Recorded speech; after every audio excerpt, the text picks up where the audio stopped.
If I'm unhappy with something you're doing, you need to know why. Were you afforded that chance when you were coming up within the industry? Sometimes, not always. My motto is, right, if I can give, I have to take. Who would you say you are at your core? It's a big existential one, but we tend to go there on this show. Whenever I did not trust my gut, it went wrong. For me, emotions are part of the game, right? People say a lot of business leaders shouldn't be emotional. We should be thinking rationally. We are close to winning a deal. We don't win it because we made a mistake. I'm really angry about it. Just don't burn those bridges. They're not doing it because do it for the better good of the people. They're doing it because, they want to make money. Oliver Freigang, nice to chat to you again, because we've had a lovely chat back in the green room. Yeah. I guess first question is, we know your name. If you could explain what you do, but explain it as if you're explaining it to a 7-year-old. So people outside of your industry. So you mean what I do on a daily basis? Yeah, is that what, that says a lot about your stuff. So my name, Oliver Freigang. I'm the CEO and co-founder of Qashqade. Qashqade is a software and service company that is basically trying to replace Excel, as a calculation tool in the market. So we have built a software that automates those type of calculations that you do in Excel, and makes it easier, makes it more transparent, and hopefully reduces the risks that you might have, and therefore the money that you might spend on erroneous calculations. I hope this was good enough for a 7-year-old. Listen, some Mensa 70-year-olds would have picked that up. Okay. But me at 7, nah, you might have lost me. But I think the majority of people that are listening, to make it easy for you. Yeah. Thank you. I appreciate it. When Corona hit, we were doing these videos, and because we were very young company and so on, just 3 years in existence. And my son at this point was like, he was like 11, 12 years old. And he's good with mathematics, good with numbers and so on. But he always asked me, like, so what do you do? And then actually I put him in front of the computer and I ask him to, model a waterfall calculation, a carry calculation, which is what we do, right? So it's basically calculating the profit, on any given, kind of model that you might have. And of course, the more complex, the easier for us to do. And he sat down and he asked certain questions, and we, in the computer, in the software, I basically, or actually he created the steps, right? And actually went in and did one by one this thing. And then the calculation ended up to be there. If he would have done the same, it took us about 15 to 20 minutes to get this done, because he had to ask questions and so on, 11, 12 and so on, right? Didn't really know. But in order for him, if I would have done this in an Excel spreadsheet, first of all, with his skill set, never had anything to do in mathematics on this level, he wouldn't be able to do it. And, for me to do the same calculation would have taken probably 3-4 hours, right? So that's where we come in. 2 things come to mind. First question is, which I think other people might be thinking, were you training him up to be future staff in that moment? No. No. Okay. It was actually more to, entertain him for okay. He came in, walked in and said, I have nothing to do, can you help me? Right, yeah. I mean, I almost imagine like your partner going shopping and you just got dead time to kill and something like that happened. My partner was upstairs working. Also, that speaks to leadership style, right? Like if there's something that someone can't necessarily do with the certain way their brain functions, there's another way in that you might be able to help and coach them. Have you always been, is that how you lead? Is that how you teach? So it's interesting. So when I was, interviewed in an assessment center, my first job. And this was at Citibank, a long time ago. My God, I was still, kind of good looking and young and so on, right? You look good. Thank you. It was basically, I was sitting there in the assessment center, and they basically staged one of these discussions. And it was for them important how you react, right? And of course I had no clue, because it was the first time that it was done. And I was the manager, and I had this, my future boss actually in this situation, I didn't know this, basically being the person. And I had to fire the person. And it was about the way that you fire. And then so it was a simulation. It was a simulation. And then, basically the other person that I had to fire was saying is like, where's the proof? Explain to me why you're firing me, right? I want to see the proof.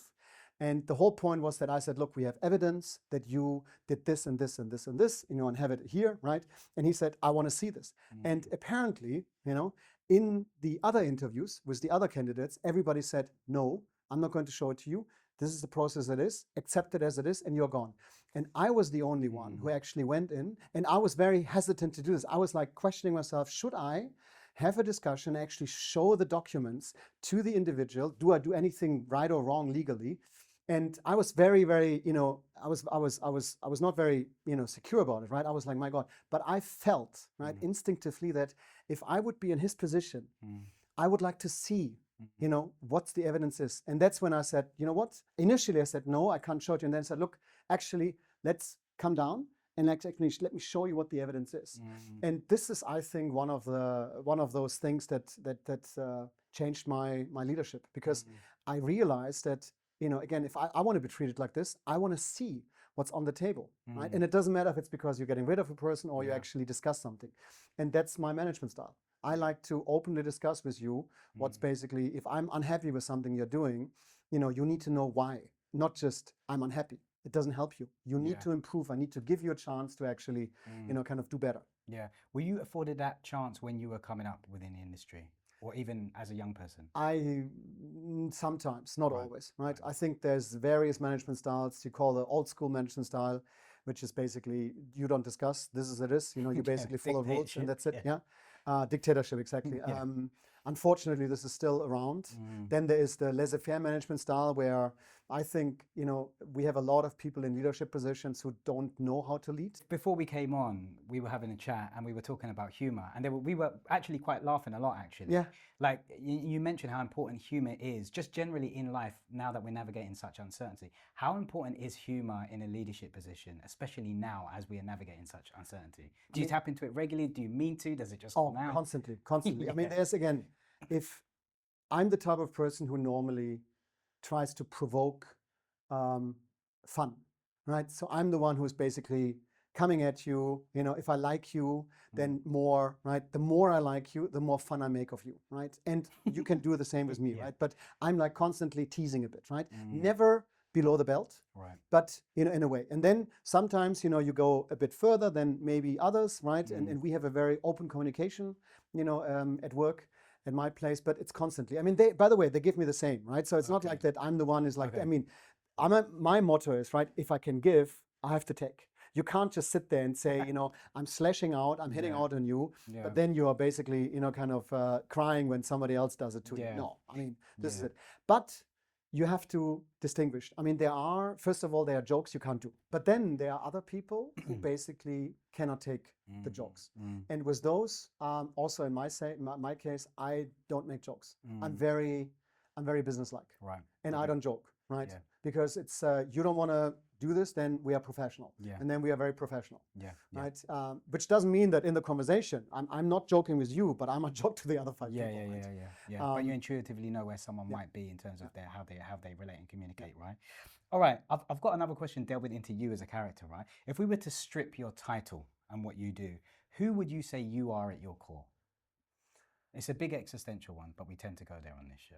I mean, I would say I'm a very, kind of passionate, success-oriented, family-loving, individual who has a lot of experience, has seen a lot, and is willing to share this, my experience with others.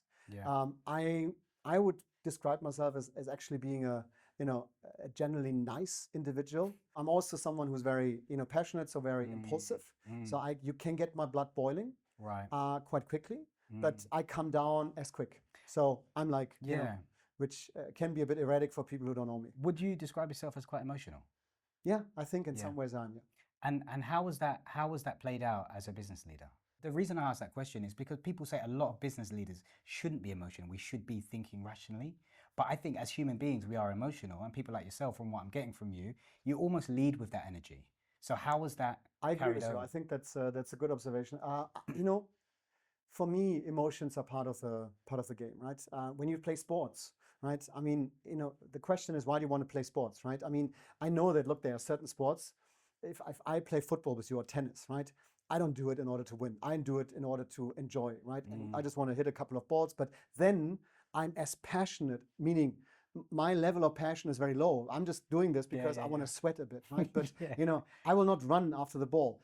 If I do this in a sport that I enjoy, where I want to show you what it is, right? Golf, where I believe I'm a bit better, I want to hit the birdie, right? And if I don't do it because I made a mistake, I'm pissed, right? I'm very emotional about Wow. it, right? But the same is like, kind of in my team, if we are close to winning a deal and then we can't secure the deal, we don't win it because we made a mistake, I'm angry. I'm really angry about it, right? I'm sometimes I go into my room, close the door, and I'm literally, it's like, kind of, I'm like sitting there. I'm not yelling and so on, but I'm like, and then I come back and okay, done, right? But I sometimes need to do this because I'm like, why on earth did we do this? When you make mistakes that we talked about it, right? And then they make this mistake and you're like, not again. We had the discussion, why did you do it, right? But at the same time, I'm as emotional when we, win a deal or when something happens, right? I mean, look, I think watching football, right, in a game, right? If Germany plays England, and we don't beat you 4-0, I'm unhappy. So it has to be this case. I'm not going to comment. I'm not going to comment on that. I don't want to go down that avenue. I sense a lot of energy. You call it passion. Maybe some people call it emotion. I just generally call it energy, which I think is a great driving force, right? So when things don't go well, like when you have a big loss, maybe you can talk to me, give me a story about a time when there has been quite a big loss for you and how you manage that. Well, we just had one recently. I mean, we basically had a client that we didn't sign. The client was playing with us. We entertained this. We did work with the client, implemented work for the client, spent quite some money, had a large team on them. And they never signed the contract. And we had a gentleman's agreement and they basically bailed out and, they paid us, not even half of what we spent in our costs. So it was a loss making. It was a good experience. Not to do it again, but I probably will do it again. Because in this case, I wanted to win the deal, so I'm a trustworthy person, right? Yeah. By the way, but in this situation, I didn't get emotional.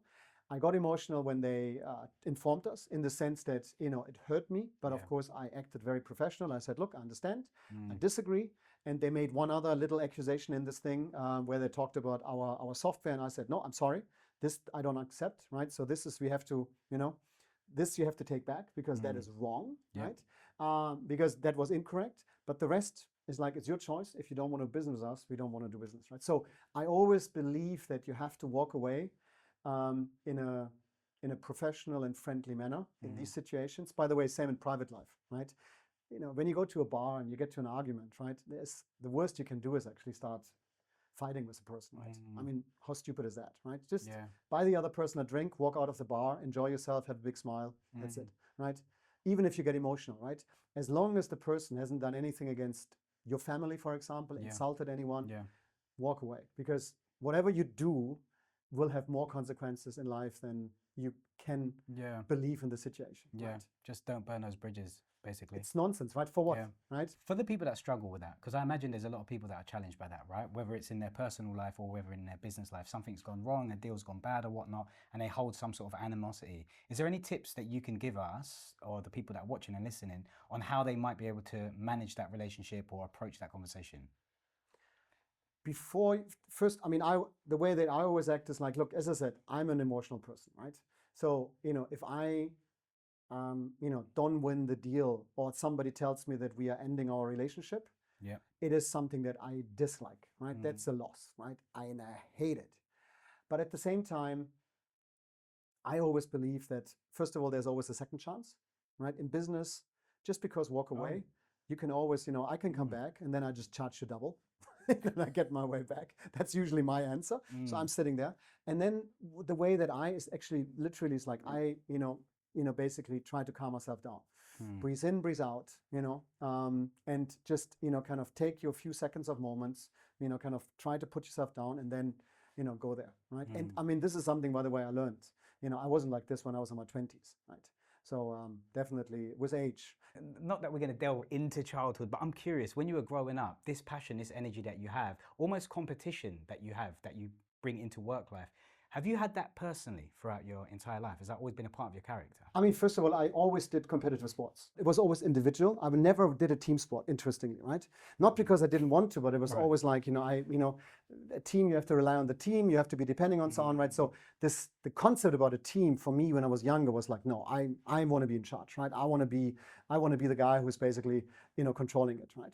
And and then yeah, so it was always, I was always, in a very, very competitive sports, and I was brought up to be competitive. These are kind of the, the things that were basically engraved into me, and I think they influenced me, right? Like, what have you learned about, like, what wisdom or main ideas have you learned about finance through your journey that you didn't hold true maybe 20 years ago? I have to be very careful what I'm saying because I'm still in the space, right? It's like, you basically make money, right? And, now, it's kind of what we are, private markets and so on is like another way to do it. Of course, finance was getting more and more regulated, particularly on the financial services, the banking side. It's so over-regulated at this point that, all the creative minds, what we would consider the former investment bankers, who basically the wild, wild west, who did stuff that was borderline illegal and so on, they moved all into other parts of the industry, right? Be it crypto, be it, private markets and so on, right? So these guys are all now in other areas and they're doing the same stuff again, right? And they're not doing it because they do it for the better good of the people. They're doing it because, they want to make money. So greed. And there's nothing wrong with it, by the way. I'm in the industry. I mean, I'm doing it because, I want to ultimately make money. So do you feel there's people in your industry now, or your industry generally, is lacking innovators and pioneers and risk takers? No. There's plenty of innovators and pioneers, plenty. I think there's a lot of, creativity is not something which lacks on, right? Okay. Ethical standards might be a different discussion, but okay. Yeah, is that part and parcel of the finance industry, or do you just think that's just a human thing? We shouldn't talk it, bad, right? I think, Well, every industry that you have, hey, compared to, professional sports, we are basically sheeps. I've got. Before I go on to my quick fire questions, I've got one more question. You were talking about power. What I noticed is that you talked a lot about wanting to work by yourself, almost in a silo. Power and control has been something that's been, I guess, a regular theme in your life. How's the relationship with your co-founder?